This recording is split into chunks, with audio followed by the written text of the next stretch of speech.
तो guys finally आज हम बात करेंगे लुकिज्म के चैप्टर नंबर 496 के बारे में। और पिछले चैप्टर के लास्ट में हमने देखा था शिनमुंग चियोन के सर पे पत्थर गिर जाता है, जिस वजह से पिछले चैप्टर में मुझे लग रहा था कि शिनमुंग चियोन मर चुका है। लेकिन आज की वीडियो की शुरुआत में हम देखते हैं शिनमुंग चियोन अब तक मरा नहीं होता। शामन के सर से खून तो लीक हो रहा होता है, लेकिन शामन अपने मन में बोल रहा होता है कि क्या यही मेरा अंत है?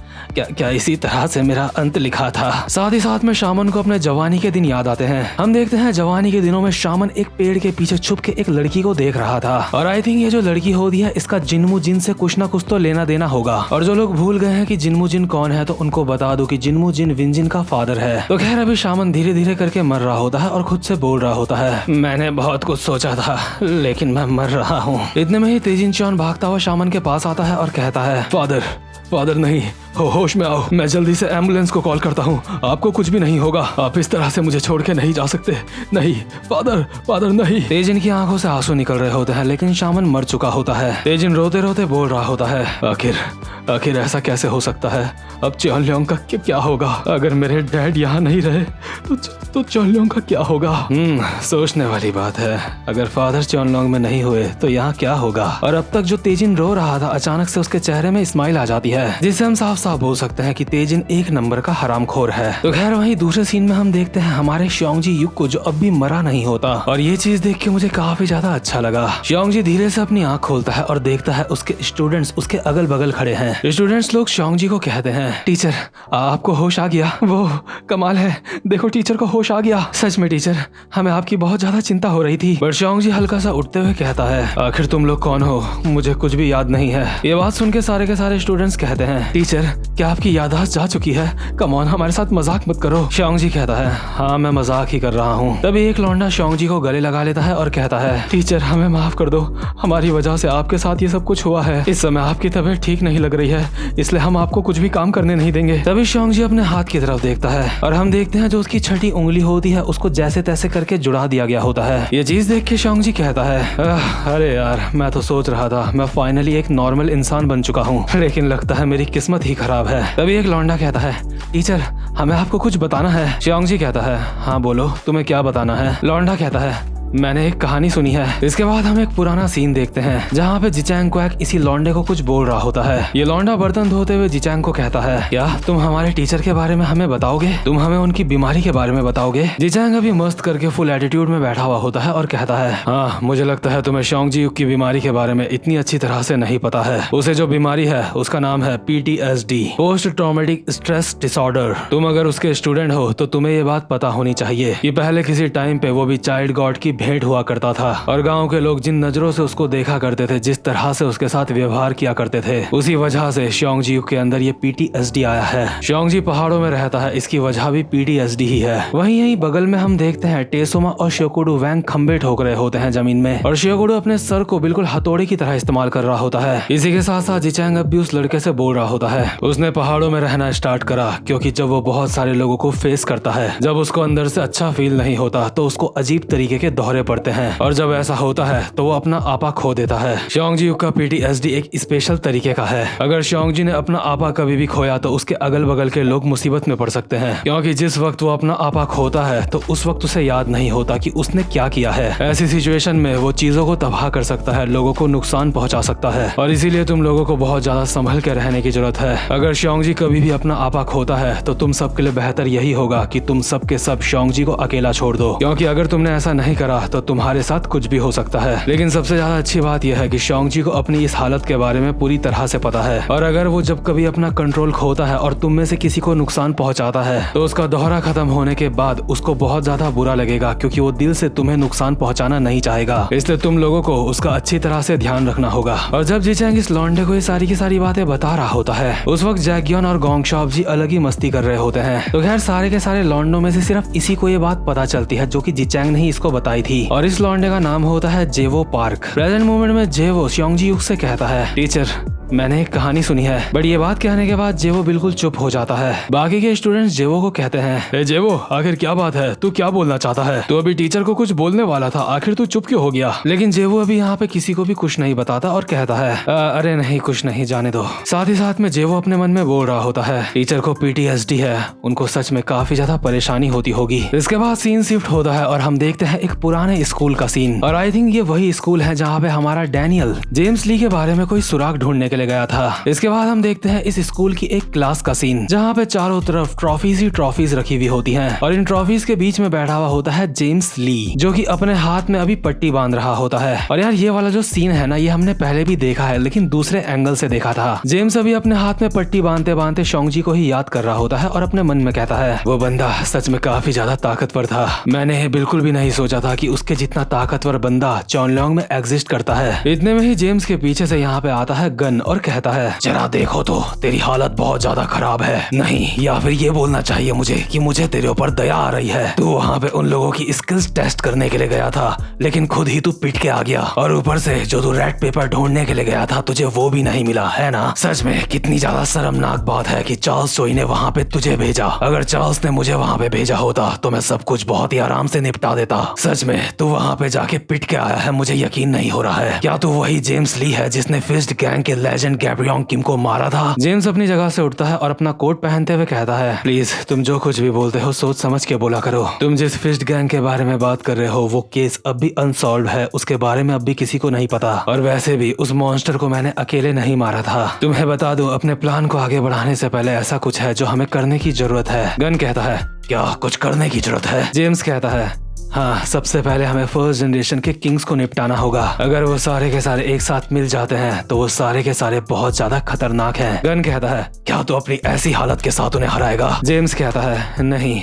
अभी नहीं, सबसे पहले मुझे अपनी बॉडी को और ज्यादा ताकतवर बनाना होगा और जब मैं अपने शरीर के ऊपर अपना काम पूरा कर लूंगा उसके बाद मैं शुरू करूंगा शिकार फर्स्ट जनरेशन के किंग्स का। गन कहता है, तू चाहे तो गो और मैं तेरी ट्रेनिंग में मदद कर सकते हैं। जेम्स कहता है, नहीं, मैं पहले ही उस चीज का बंदोबस्त कर चुका हूँ। मेरे पास पहले ही ऐसा कोई बंदा है जो मेरी मदद करेगा। गन कहता है, क्या तेरे पास ऐसा कोई है जो तेरी मदद करेगा? आखिर वो कौन है? जेम्स कहता है, मैं उस बंदे को जिचैंग क्वैक के पास भेजने वाला हूँ क्योंकि वो इंसान किंग ऑफ शियोल के लिए बिल्कुल परफेक्ट बैठता है। और ये बात कहते हुए जेम्स यहाँ से चला जाता है और ऑब्वियसली जेम्स अभी बात कर रहा होता है जेक के बड़े भाई की। इसके बाद सीन शिफ्ट होता है और हम देखते हैं चॉनल्योंग के पहाड़ों का सीन। इस वक्त चॉनल्योंग के सारे लोग फूट फूट के रो रहे होते हैं क्योंकि शुनमुंग चियोन हरामखोर मर चुका होता है और उसकी अर्थी को उठा के ये सब के सब जा रहे होते हैं। सारे के सारे बेवकूफ लोग रोते रोते बोल रहे होते हैं, नहीं ऐसा नहीं हो सकता, आखिर हमसे ऐसी क्या गलती हो गई जो आप हमें छोड़ के जा रहे हो? सर शिनमुंग चियोन, हमारे प्यारे सर शिनमुंग चियोन, नहीं, आखिर आपके बाद चॉनल्योंग को कौन संभालेगा?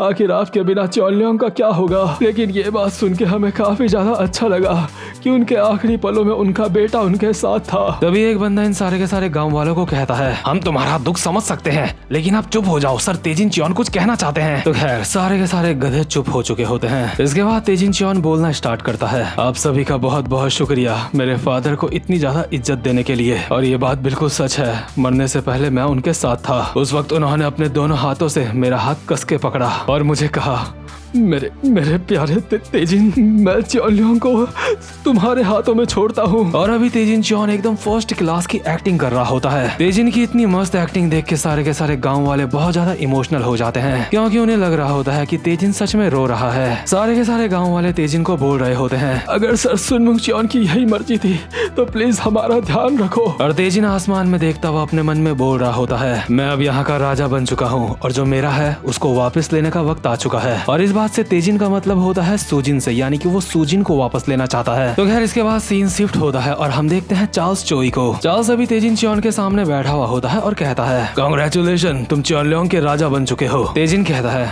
तुम पहले से काफी ज्यादा जवान लग रहे हो। चार्ल्स कहता है, अरे नहीं, मैंने अपने बालों में कलर करवाया है, तो जो बिजनेस मैं यहाँ पे करने वाला हूँ वो जल्द ही स्टार्ट होने वाला है। मेरे हिसाब से तुम्हें ये बात पता होगी कि तुम्हारे फादर और मैं साथ में मिलकर कोई बिजनेस कर रहे थे। हम दोनों साथ में मिलकर चॉनल्योंग को डेवलप करने की बात कर रहे थे, और क्योंकि अब तुम्हारे डैड नहीं रहे हैं, लेकिन उसके बावजूद भी मैं अपने प्लान्स को बदलना नहीं चाहता। मैं अब भी यहाँ पे तुम्हारे साथ मिलकर काम करना चाहता हूँ। तेजिन कहता है, मिस्टर चार्ल्स चोई, तुम्हें बिजनेस करने के लिए पैसों की जरूरत होगी, है ना? चार्ल्स कहता है, हाँ बिल्कुल सही कहा, मुझे पैसों की जरूरत है। तेजिन कहता है, और तुम्हारे पास बिल्कुल भी पैसे नहीं है। हो सकता है कि तुम्हारे पास पहले पैसे थे, लेकिन अभी तुम्हारे पास कुछ भी नहीं है, लेकिन उसके बावजूद भी तुम चैनलोंग की जमीन में बिजनेस करना चाहते हो। मुझे नहीं पता तुम्हारी मेरे फादर के साथ क्या बात हुई थी, लेकिन मैं तुम्हारी चिकनी चुपड़ी बातों में नहीं आने वाला। चार्ल्स कहता है, हाँ तुमने बिल्कुल सही कहा, मेरे पास पैसा नहीं है। चाहे जो भी हो, अभी सच्चाई यही है। लेकिन चैनलोंग में हम जो बिजनेस करेंगे वो एक नेशनल लेवल का बिजनेस होगा। वो बिजनेस इतना बड़ा होगा कि तुम कह सकते हो उसे 1 से भी ज्यादा साल लग जाएगा पूरा होने में। और इसलिए अभी मैं चाहता हूँ मुझे चैनलोंग की जमीन मिल जाए, ताकि यहाँ पे मैं अपना बिजनेस कर सकूँ। जब मेरा बिजनेस एक बारी शुरू हो जाएगा तो मैं उससे पैसे जल्द ही कमा लूंगा। वैसे भी मैं एक बिजनेसमैन हूँ, मैं अपने काम को काफी अच्छी तरह से करता हूँ, इसलिए तुम्हें मेरे ऊपर यकीन करना चाहिए। तेजिन चार्ल्स के बिल्कुल मुंह के पास आता है और कहता है, क्या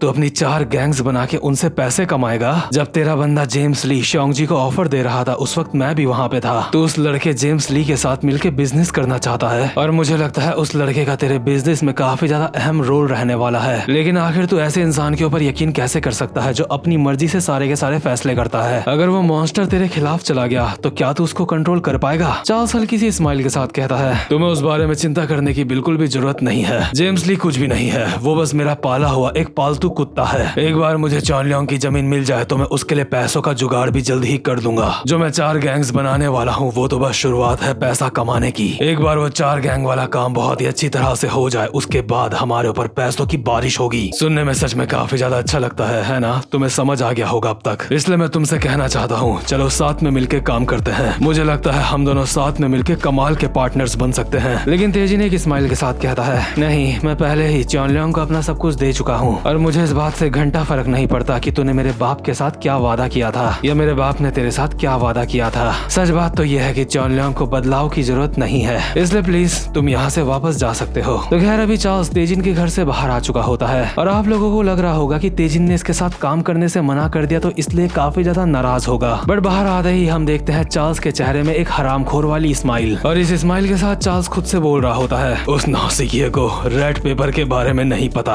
वो रेड पेपर मेरी कमजोरी है। वैसे भी अगर उसे उस रेड पेपर के बारे में पता होता तो वो मुझसे इतनी देर तक बैठ के बात नहीं करता, वो मुझे डराने की कोशिश करता। लेकिन उस बेवकूफ ने ऐसा नहीं करा। इसका मतलब उसके पास रेड पेपर नहीं है और ना ही उसे रेड पेपर के बारे में पता है। बहुत अच्छे, अब मेरा प्लान आगे काफी अच्छी तरीके से चलेगा और जल्द ही पूरा का पूरा चैनलोंग मेरे कब्जे में होगा। यहाँ से जाते हुए चार्ल्स देखता है कि उसके सामने कोजिमा ब्रदर्स खड़े हैं। चार्ल्स कोजिमा ब्रदर्स को कहता है, आखिर तुम दोनों अब क्या करने वाले हो? क्या तुम मेरे साथ आना चाहोगे? तुम्हारे जैसे यक्षास को बनाया गया था शामन की रक्षा करने के लिए, लेकिन अब तुम यहाँ पे रह के उस शिनमुंग चियोन यानी कि शामन की मदद नहीं कर सकते, उसको नहीं बचा सकते क्योंकि वो मर चुका है। और क्योंकि तुम्हारी मौजूदगी में ही शिनमुंग चियोन मरा है, इसलिए मुझे लगता है कि तेजिन को तुम्हारी ये बात बिल्कुल भी पसंद नहीं आएगी कि तुम शिनमुंग चियोन को बचा नहीं पाए। तुम्हारे पास अभी अच्छा मौका है, तुम मेरे साथ आ सकते हो अगर तुम चाहो तो। लेकिन ऑफ कोर्स हो सकता है कि तुम शामन के बहुत ज्यादा वफादार हो और तुम मेरे साथ आने से मना कर दो। इतने में ही हिरोयाकी कोजिमा कहता है, वफादारी वो क्या होती है, हम पैसों से चलते हैं। चार्ल्स कहता है,